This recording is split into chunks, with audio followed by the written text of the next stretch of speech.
For the past decade, China's ruling Communist Party has led that country on the path to becoming the world's largest economy.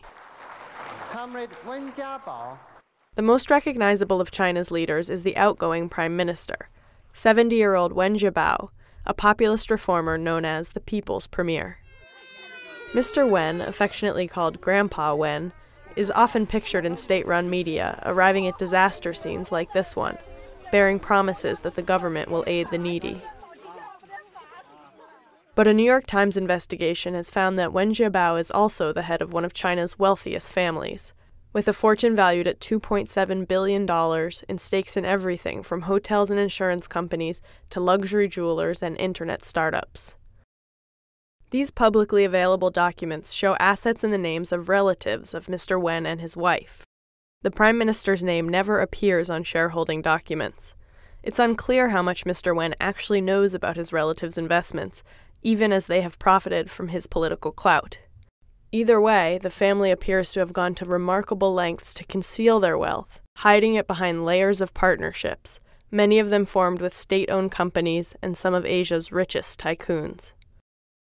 The Times found no evidence that Mr. Wen's relatives broke any laws, but the sheer size of their fortune and their attempts to conceal it are likely to pose a political challenge to a leader who has dominated Chinese politics for much of the past decade.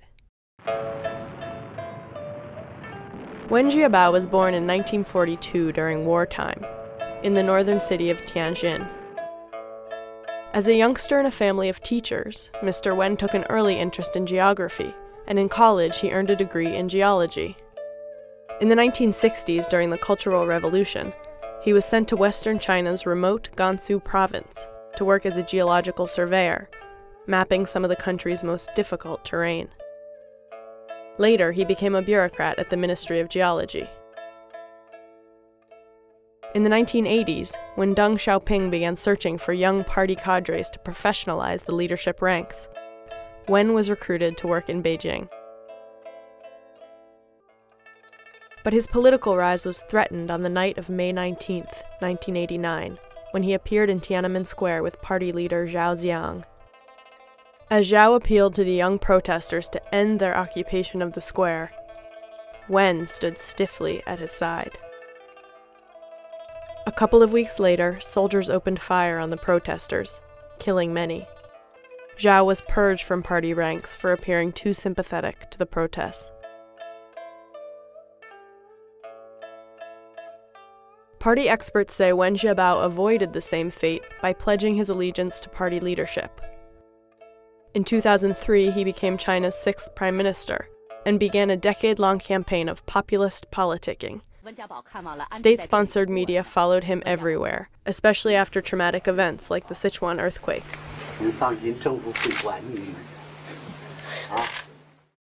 While President Hu Jintao is known for being stiff and expressionless, Wenjia Bao has mastered the art of shaking hands, kissing babies, and chatting up peasant farmers.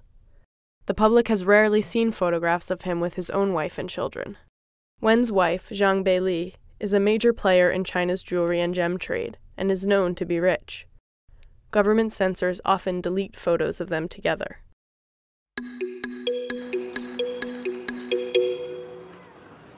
Wenjia Bao and Hu Jintao have presided over a government that is superb at generating economic growth, by any means.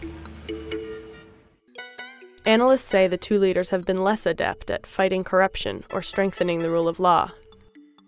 Next month, the Communist Party will announce the new leadership lineup, the men who will lead China for the next decade. Wenjia Bao is expected to retire early next year, but will likely remain a strong backstage force as a party elder.